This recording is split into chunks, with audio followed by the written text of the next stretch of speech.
Good morning everyone and welcome to class.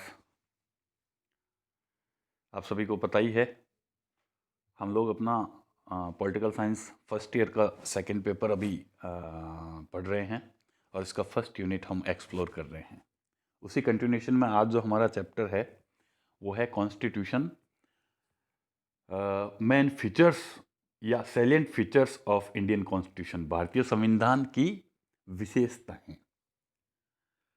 हमारा संविधान का बैकग्राउंड आपने पढ़ा, किस तरह से कॉन्स्टिट्यूएंट असेंबली, संविधान निर्मात्री सभा ने बहुत ही सोच विचार के हर टॉपिक पे डिसीजन लिया और हमारे संविधान का निर्माण किया। संविधान के निर्माण के पश्चात 26 जनवरी 1950 को ये संविधान संपूर्ण भारत में लागू हो गया और आज का जो उसके बाद से जो भी विधान हमारे यहाँ पे गवर्नमेंट्स जो चल रही है वह पूरा का पूरा देश की शासन व्यवस्था इसी भारतीय संविधान के अनुसार चल रही है। भारत का संविधान भारत का सबसे सर्वोच्च विधान है, इसके ऊपर कुछ भी नहीं है। जैसा कि आपको पता है 26 जनवरी का दिन भारत में गणतंत्र दिवस या रिपब्लिक डे के रूप में मनाया जाता है। डॉक्टर भीमराव अंबेडकर जो कि इसकी ड्राफ्टिंग कमेटी या प्रारूप समिति के अध्यक्ष थे, उनको इस संविधान का प्रधान वास्तुकार, आर्किटेक्ट माना जाता है कि उनका एक बहुत बड़ा योगदान इसको एक मूर्त रूप देने में था। हम बात करेंगे हमारे भारतीय संविधान की प्रमुख विशेषताओं की। क्या फीचर्स हैं हमारे संविधान में जो दूसरे देशों से हमारे संविधान को यूनिक बनाते हैं, थोड़ा सा अलग बनाते हैं। तो सबसे पहले जो विशेषता है वो है लिखित और निर्मित संविधान, रिटन एंड एनेक्टेड कॉन्स्टिट्यूशन। हमारा जो संविधान है वह लिखित है और निर्मित है। निर्मित का मतलब ये है कि ये कॉन्स्टिट्यूशन एक संविधान सभा द्वारा, कॉन्स्टिट्यूएंट असेंबली द्वारा बनाया गया है और इसके सारे के सारे जो प्रावधान है, जितनी डिटेल्स है, वो सभी लिखित रूप में मौजूद है। तो बहुत से संविधान जो है हमने दूसरे देशों के अनेक, जैसे ब्रिटेन के संविधान की हम बात करते हैं तो ब्रिटेन का संविधान के अधिकांश भाग जो है वह अलिखित है, वो विकसित है, वो इसी मोड पे है कि हाँ पता है, या जो रीति रिवाज ट्रेडिशंस चले आ रहे थे उनको फॉलो कर रहे हैं। बहुत सारी चीज़ें वहाँ पे रिटर्न में नहीं है, लेकिन इंडियन कॉन्स्टिट्यूशन में हर चीज़, हर पार्ट, हर धारा लिखित में मौजूद है। यहाँ पे आपके पेपर में इसमें ये लिखा गया है कि संविधान सभा द्वारा इसका निर्माण किया गया और इसमें इतने जो टाइम लगा वो टाइम यहाँ पे मेंशन है, लेकिन इसमें जो दूसरी चीज़ें लिखी गई है उसको आप थोड़ा सा ध्यान दे के देखिएगा कि हमारा संविधान 450 अनुच्छेद, 22 अनुसूचियों, 22 भागों और 12 अनुसूचियों में बटा हुआ है। इसमें थोड़ा करेक्शन है, करेक्शन मैंने आगे दे दिया है क्योंकि हमारे संविधान को मैं इसमें आगे अगले पॉइंट में इसको क्लियर कर दूंगा, तो इसमें करेक्शन है वो आगे मैं आपको बता दूंगा। तो सबसे पहला है ये लिखित में है और इसका निर्माण किया गया है। दूसरा, लोकप्रिय संप्रभुता पर आधारित संविधान। लोकप्रिय संप्रभुता पर आधारित संविधान का मतलब है कि हमारा जो संविधान है वह जनता को समर्पित किया गया है, भारतीय जनता को। हमने जब आपने प्रियम्बल का पार्ट देखा तो प्रियम्बल में देखा कि हम भारत के लोग, और लास्ट लाइन थी, इसको अडॉप्ट करते हैं, इसको अंगीकृत करते हैं, अधिनियमित करते हैं। We the people of India enacted adopted our constitution. तो ये भारत के लोगों द्वारा बनाया गया है और भारत के लोगों को समर्पित है।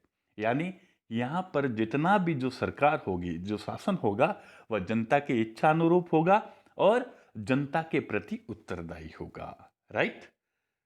थर्ड जो है विश्व का सबसे विशाल संविधान। यहाँ पे वो बात आती है कि हमारा जो संविधान है वो कितना विशाल है। कंपैरेटिवली हम देखेंगे, अब देखिए जब हमारा संविधान बना था उस समय हमारे संविधान में 395 395 अनुच्छेद थे। उस समय जब बना था तो 18 भाग थे और 8 अनुसूचियां थी, लेकिन वर्तमान में उसमें बहुत सारे अमेंडमेंट्स हुए हैं, बहुत सारी चीज़ें ऐड ऑन की गई है, और वर्तमान में जो उसके जो अनुच्छेद है, आर्टिकल्स हैं, वो 448, कई बार 468 भी बताता है, 450 भी बताता है।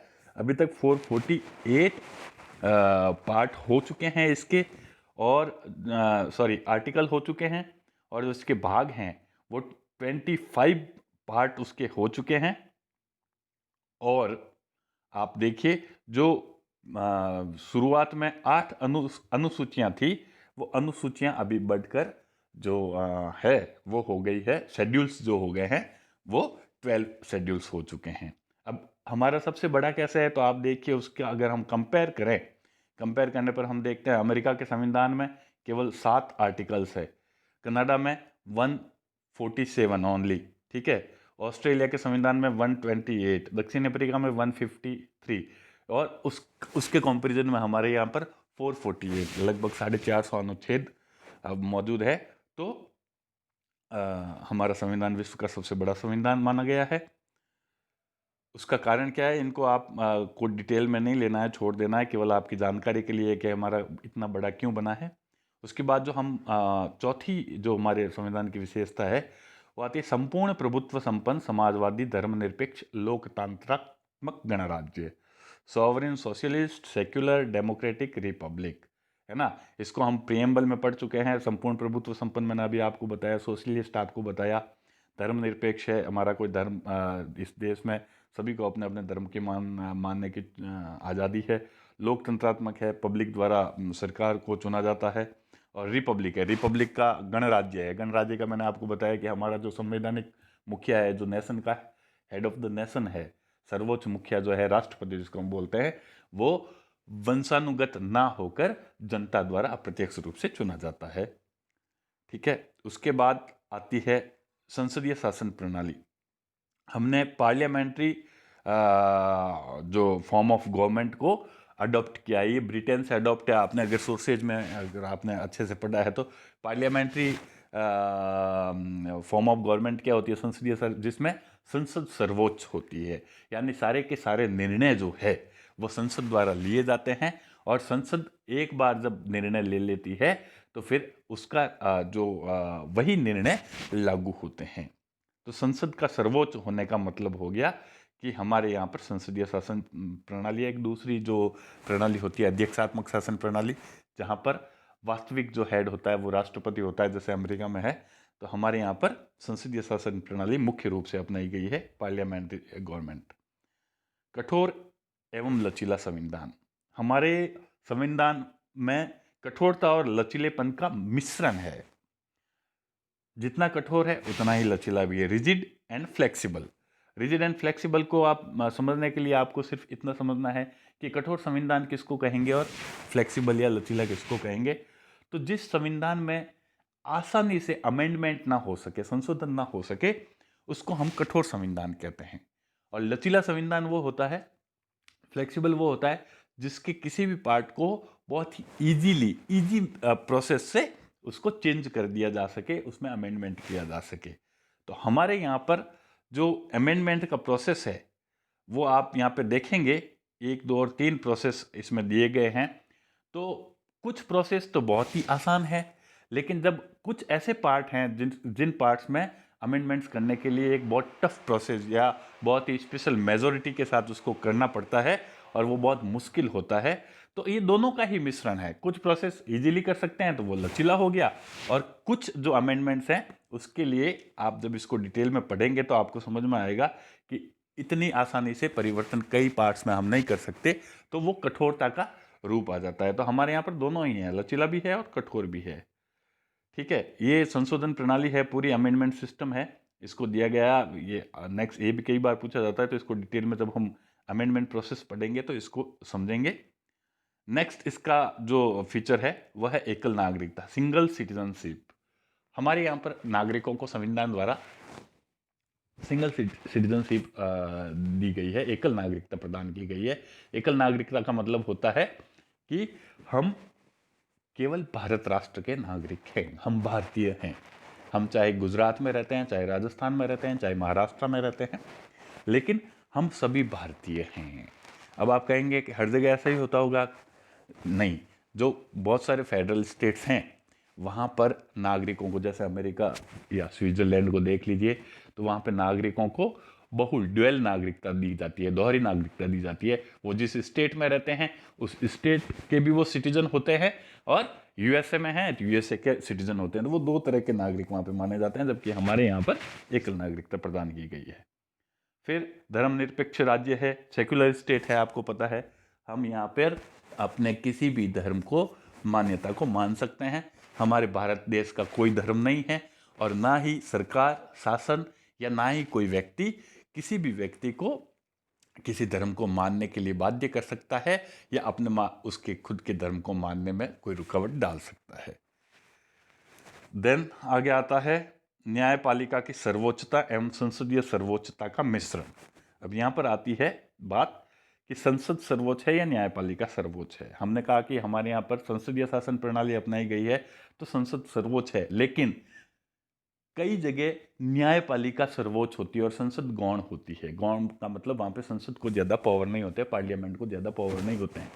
हमारे यहाँ पर है तो संसदीय शासन व्यवस्था, संसद सर्वोच्च है, लेकिन कुछ मायनों में न्यायपालिका को, जुडिशरी को भी कुछ पावर्स दिए गए हैं। इसको थोड़ा सा मैं आपको डिटेल में समझाता हूँ कि जैसे अमेरिका एक में जो प्रेसिडेंशियल सिस्टम है, राष्ट्रपति अध्यक्षात्मक शासन प्रणाली है, वहाँ पे राष्ट्रपति सुप्रीम पावर होता है, लेकिन वहाँ पर जो कानून संसद द्वारा बनाए जाते हैं उसको न्यायपालिका, वहाँ की जो जुडिशरी है, वो वीटो कर सकती है, उसमें बदलाव कर सकती है, उसको खारिज कर सकती है। यानी कानून पास करने की अंतिम शक्ति जो होती है वह होती है जुडिशरी के पास, न्यायपालिका के पास। तो वहाँ पे न्यायपालिका सर्वोच्च है।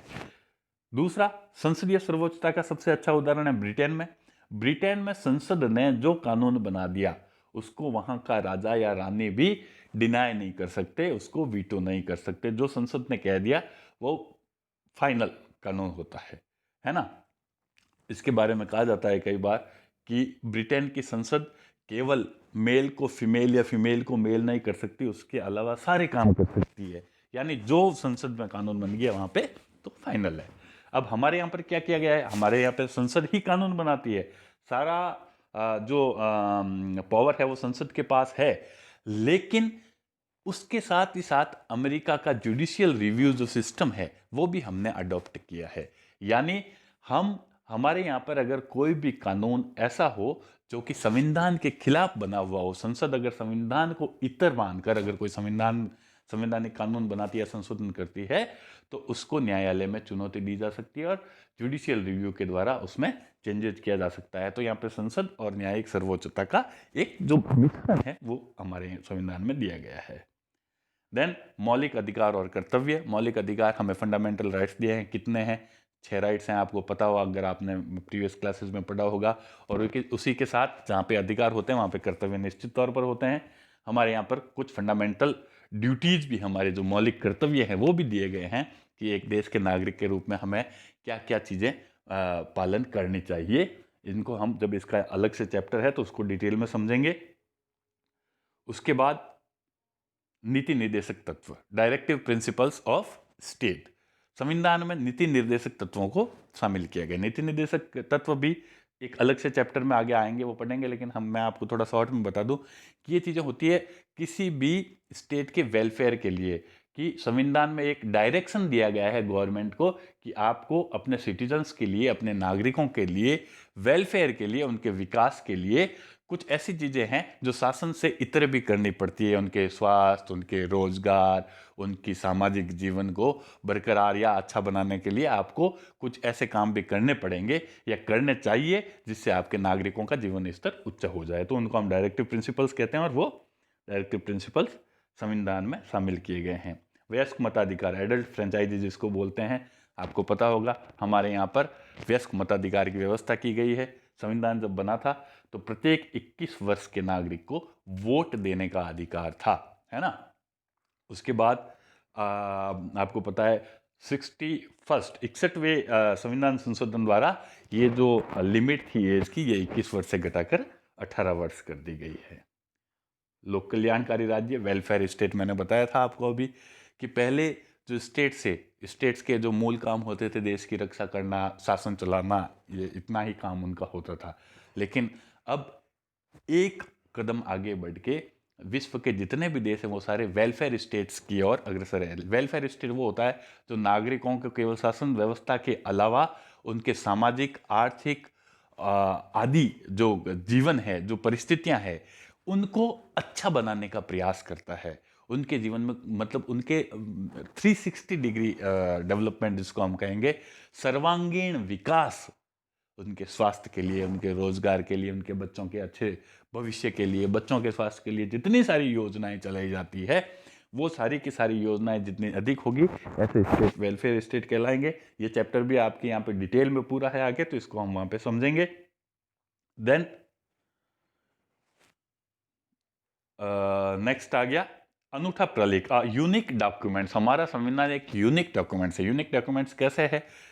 क्योंकि आपको पता है कि हमारी कॉन्स्टिट्यूएंट असेंबली तो थी, लेकिन कॉन्स्टिट्यूएंट असेंबली ने कोई नया संविधान नहीं बनाया, अपना मौलिक जिसको बोलते हैं, है ना, बेसिक कॉन्स्टिट्यूशन नहीं बनाया, बल्कि समय और परिस्थितियों के अनुसार जिन देशों में ऐसे प्रावधान थे जो कि हमारे यहाँ पर सूटेबल थे हमारे देश में, तो ऐसे प्रावधानों को उन्होंने हमारे संविधान में शामिल कर लिया। तो इस तरह से हमारे संविधान में बहुत सारे देशों के, हमने सोर्सेज में पढ़ा है, बहुत सारे देशों के बहुत सारी चीज़ें आ गई है। तो इस तरह से कई देशों के संविधानों का एक मिश्रण बन के हमारा संविधान एक अनूठा या यूनिक डॉक्यूमेंट्स बन गया।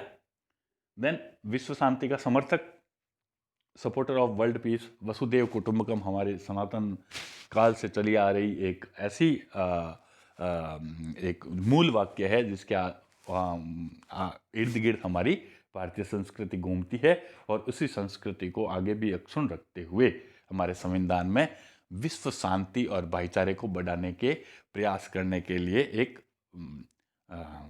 हमने एक मोटो लिया हुआ है, और वो संविधान में शामिल है। हम हमेशा ही, संविधान में कहा गया है कि भारत हमेशा विश्व शांति को प्रोत्साहन देगा, विश्व शांति के लिए कार्य करेगा, और विश्व में कहीं भी हिंसा या जो विश्व को गुटों में बांटते हैं, ऐसी गतिविधियों में शामिल नहीं होगा। देन न्यायिक पुनर्निरीक्षण या न्यायिक पुनरावलोकन, हमारे संविधान में मैंने आपको अभी बताया था कि अगर संसद कोई कानून बनाती है और अगर वो कानून संविधान के प्रावधानों से कहीं अलग है या नागरिकों के अधिकारों पर कहीं न कहीं कुठाराघात करता है, तो ऐसे कानूनों को न्यायालय में चुनौती दी जा सकती है, सुप्रीम कोर्ट में हमारे। और अगर वो वास्तव में अगर न्यायालय पाता है कि ये संविधान के प्रावधानों को हाईजैक करके, उनको इग्नोर करके आगे बढ़ के संसद ने किया है, तो वो उनको डिसॉल्व कर सकती है। इसको न्यायिक पुनरावलोकन कहते हैं। ये हमारे संविधान में शामिल है। देन आता है भारतीय संविधान का जो ढांचा है वो संघात्मक है, लेकिन उसकी आत्मा एकात्मक है। यानी हमारे यहाँ पर हमारा स्टेट फेडरल स्टेट है, लेकिन फेडरल स्टेट होने के साथ ही साथ उसमें कुछ यूनिटरी एलिमेंट्स भी है। अब फेडरल और यूनिटरी स्टेट्स आपको थोड़ा सा समझना होगा। फेडरल स्टेट मैंने आपको बताया था वो होता है जहाँ पर जो उस देश की शासन व्यवस्था दो भागों में बटी होती है, एक सेंट्रल गवर्नमेंट और एक सेंट्रल गवर्नमेंट की यूनिट्स होते हैं जिसको हम स्टेट बोलते हैं, इकाइयाँ होती है। तो राज्य और केंद्र सरकार, दो तरह की सरकार होती है, वो होती है फेडरल सिस्टम। वहाँ पर पूर्ण रूप से शासन दो भागों में बटा, सेंट्रल गवर्नमेंट अपना काम करेगी और स्टेट गवर्नमेंट अपना काम करेगी, जैसा कि अमेरिका में है और भी अनेक देशों में है। तो वहाँ पर सेंट्रल स्टेट गवर्नमेंट्स को सारे के सारे पावर्स होते हैं, यानी स्टेट गवर्नमेंट का खुद की सिटीजनशिप होती है, मैंने आपको बताया था ड्यूअल नागरिकता जो होती है वो होती है, उनका संविधान भी अलग होता है। और सेंट्रल गवर्नमेंट स्टेट गवर्नमेंट्स पे इतना ज़्यादा जिसको बोलते हैं प्रेशर, या उनको ज़्यादा डायरेक्ट नहीं कर सकती, राइट। उसी तरह यूनिटरी गवर्नमेंट होती है, वहाँ पे केंद्र सरकार के पास पूरे पावर्स होते हैं और पूरे ही देश में केंद्र सरकार का ही हाथ होता है। तो हमारे यहाँ पर फेडरल सिस्टम है, लेकिन कुछ ऐसी बातें जरूर है जो कि हमारे यूनिटेड एलिमेंट्स भी है। तो यहाँ पे आप देखेंगे कि फेडरल सिस्टम जो है वो क्या है, लिखित संविधान होता है। संघात्मक शासन व्यवस्था में हमारे यहाँ पर है कठोर है, रिजिड कॉन्स्टिट्यूशन हमारे यहाँ पर है। क्योंकि रिजिड कैसे है? रिजिड ऐसे है कि यहाँ पे जो कानून में बदलाव के लिए, संविधान में अमेंडमेंट्स के लिए बहुत ही एक टफ प्रोसेस अपनाना पड़ता है जो इजीली नहीं रहता है। फिर संविधान सर्वोच्च सुप्रीमेसी हमारे यहाँ पे कॉन्स्टिट्यूशन की है। देन पावर्स डिवाइड कर दिए गए हैं। आपको पता होगा 3 लिस्ट होती है, उसके द्वारा सेंट्रल और गवर्नमेंट को अलग अलग पावर्स संविधान के द्वारा डिवाइड कर दिए जाते हैं, तो वो हमारे यहाँ पर है। फिर दोहरी शासन व्यवस्था, ड्यूअल पॉलिसी है, राज्यों में अलग और शासन केंद्र सरकार अलग होती है।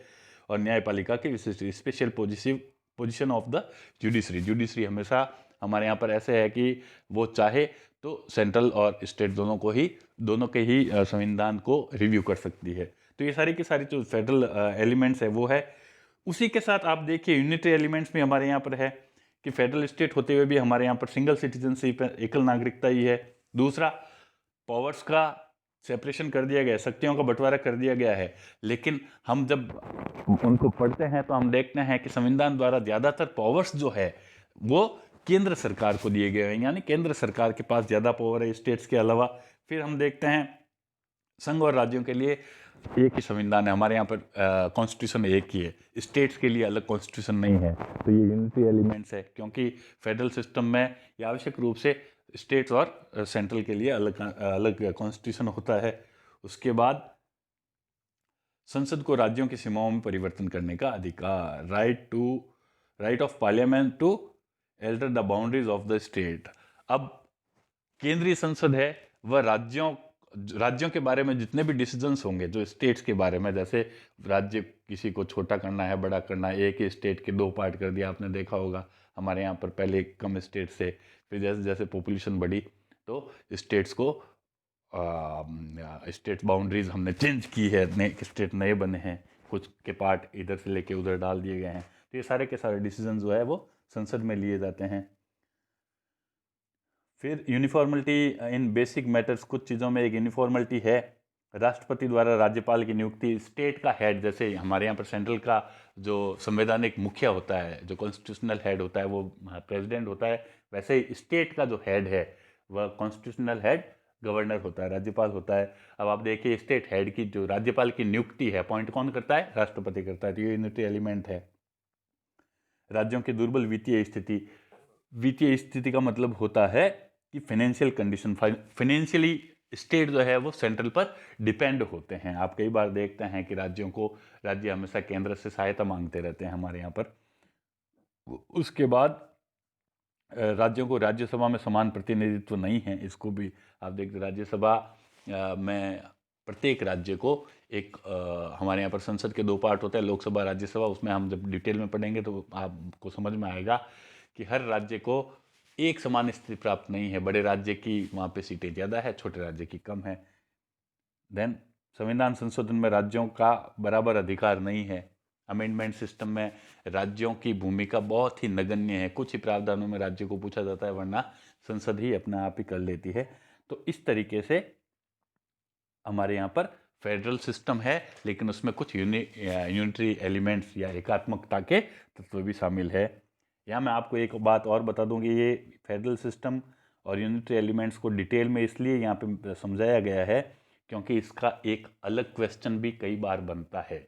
अलग क्वेश्चन क्या बनता है कि क्या आप समझा सकते हैं कि भारत में संघात्मक राज्य होते हुए भी एकात्मकता है? ये पूरा एक क्वेश्चन ही अलग बन सकता है कि फेडरल सिस्टम में यूनिटरी एलिमेंट्स कौन कौन से होते हैं। तो आप उसको एक अलग क्वेश्चन के रूप में भी तैयार कर सकते हैं, और बाकी ये जो फीचर्स हैं संघात्मकता में एकात्मकता का मिश्रण या फेडरल सिस्टम के साथ ही यूनिटरी एलिमेंट्स, ये फीचर्स इस संविधान का है। तो इस तरह से हमने संविधान की सारी विशेषताओं, जितनी भी विशेषताएं थी, उन विशेषताओं को अभी समझने का प्रयास किया है।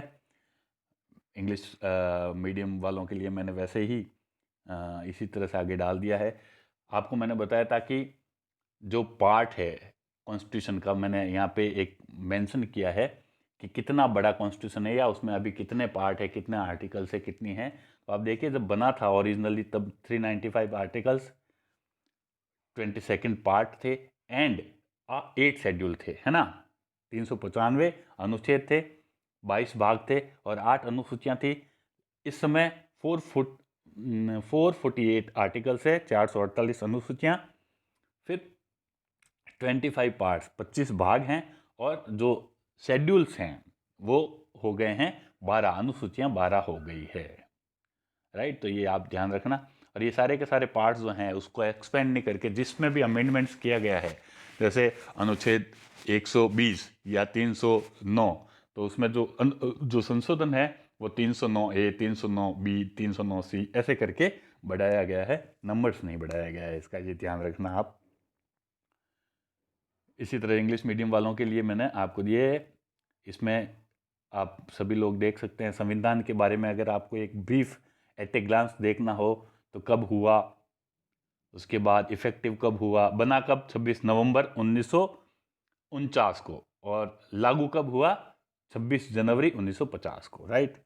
सिस्टम कौन सा है, ब्रांचेज कितनी है, हमारे यहाँ पर 3 ब्रांचेज है गवर्नमेंट के, एग्जीक्यूटिव, लेजिस्लेटिव एंड जुडिशरी। उसके बाद आप चैम्बर्स कितने हैं, 2। ये इसमें पूरा का पूरा आपकी डिटेल्स है, आप अच्छे से पढ़ेंगे समझेंगे तो समझ में आ जाएगा। अमेंडमेंट्स ये एक इम्पोर्टेंट पार्ट है। आज तक कई बार ये पूछा भी जाता है कि हमारे यहाँ पर संविधान में अभी तक कितने अमेंडमेंट्स हो चुके हैं, तो अभी तक 104 संविधान संशोधन हो चुके हैं, और भी काफ़ी सारे लाइन में है, लेकिन जो डन हैं वो 104 हैं। लोकेशन, ऑथर्स, सिग्नेटरी वगैरह वगैरह। उसके बाद सैलिएंट फीचर्स है, तो जो मैंने अभी आपको समझाया है, इसमें अगर आपको कहीं भी समझ में ना आए, रिटन कॉन्स्टिट्यूशन है, रिजिड एंड फ्लेक्सिबल है, ड्रॉन फ्रॉम डिफरेंट सोर्सेज है, यूनिक प्रलेख में मैंने आपको बताया था कि यूनिक है, सब बहुत अलग अलग जगहों से लिया हुआ है। उसके बाद कॉन्स्टिट्यूशन में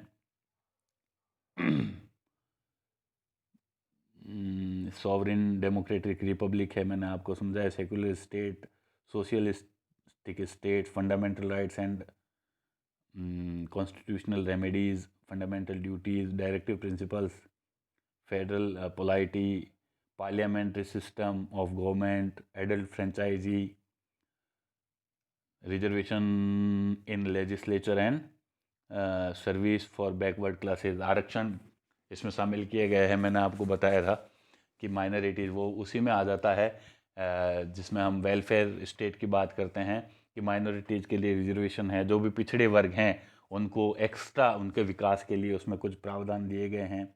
supreme court and judicial review, मैंने आपको बताया किस तरह से सुप्रीम कोर्ट संसद के कानूनों का रिव्यू कर सकता है और उनको डिनाई भी कर सकता है। एमरजेंसी प्रोविज़न है यहाँ पे, हमारे यहाँ पर अगर कोई आपातकाल हो तो उस समय संविधान में क्या चेंजेस हो सकते हैं।